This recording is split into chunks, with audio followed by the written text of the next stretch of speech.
Keep going. Nicely done. Good morning, everybody. There are new details on what might be a growing scandal surrounding the Hillary Clinton campaign. Clinton herself now responding to accusations that she doled out favors as Secretary of State to countries that donated big dollars to her and her husband. That is where we start on a Tuesday. I'm Bill Hemmer, and welcome here to America's Newsroom. How are we doing, Martha? Lots going on. Good morning, Yes, everybody. indeed. I'm Martha McCallum. So Hillary Clinton appearing to dismiss the accusations from the new book, Clinton Cash, that she basically rewarded nations that paid sky-high fees for speeches from the former president and also donated to the Clinton Foundation.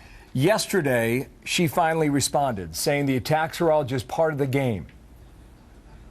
We're back into the political season, and therefore we will be subjected to all kinds of distraction and attacks, and I'm ready for that. I know that that comes, unfortunately, with the territory.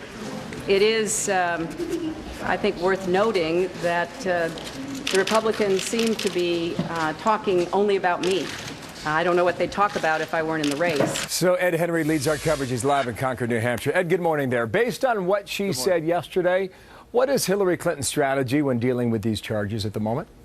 Her strategy is to say it's a distraction. It's all about the Republicans attacking her, as you heard there. Notice that she did not refute a single allegation in this book. The book isn't out until May 5th, but as you know, the New York Times is spilling some of the details out, and we can get into that. She didn't answer anything specifically. Josh Earnest at the White House podium could not categorically deny that there had been any favors by the Obama administration when she was Secretary of State. So the strategy is very clear, Bill. It's to do what former President Bill Clinton did many times when various questions came up and say, I'm focused on my work. I'm focused on the American people. This is all a distraction. By the way, it worked for Bill Clinton in places like New Hampshire.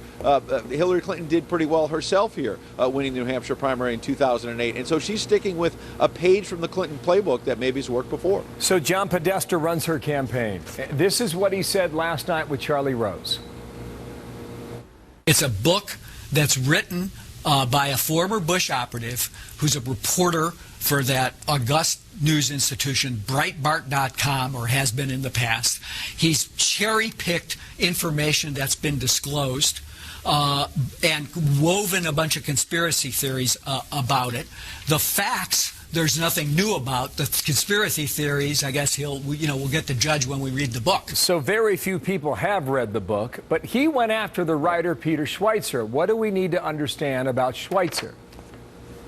Well, on one hand, John Podesta is right, and people need to be honest about the fact, right in general, I'm not agreeing with everything he said, but that Schweitzer, for example, was a foreign policy advisor to Sarah Palin, Bush operative, that kind of stuff. He's been a Republican. I don't know his politics. I've never met him before, but he has worked with Republicans and for conservative sites like Breitbart. People have to be honest about that. On the other hand, as you and I were talking about off the air a little while ago, he also wrote a book that was basically saying, throw all the bums out, was going after members of Congress in both parties a few years ago. And 60 Minutes did a whole feature on members of Congress in both parties who were manipulating stock prices and whatnot, making money. And so that wasn't conservative. And by the way, the Clinton campaign is telling me a lot of this is not new, because what Peter Schweitzer did was take information publicly available that the Clinton Foundation has disclosed. So which one is it? If he's just taking information that the foundation's disclosed, that doesn't sound like conservative or liberal. It sounds like someone chasing the facts. All right, one more question. Follow me here. Did Secretary Clinton push for the policy change before Bill Clinton made the speech?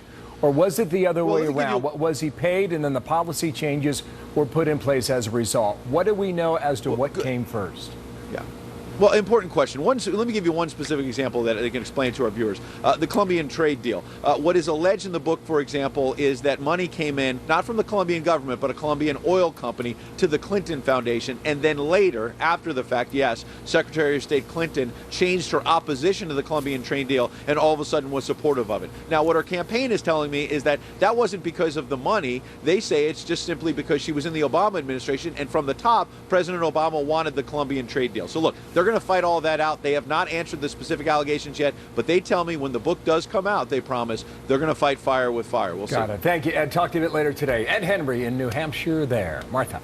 So Clinton says the Republican candidates aren't talking about anything, really, except her, in her opinion. So we'll ask the candidates to respond to that charge. Senator Ted Cruz joins us live in 10 minutes on that and how he plans to break out of the pack. Also, Rand Paul 9:40 a.m. this morning, why he says that these allegations against Hillary will make voters, in his opinion, begin to question her candidacy. So a lot of questions for both of them. Yep. They were in New Hampshire over the weekend, along with a cast of thousands, apparently, who were running for that nomination. So both men coming up this hour. Looking forward to that.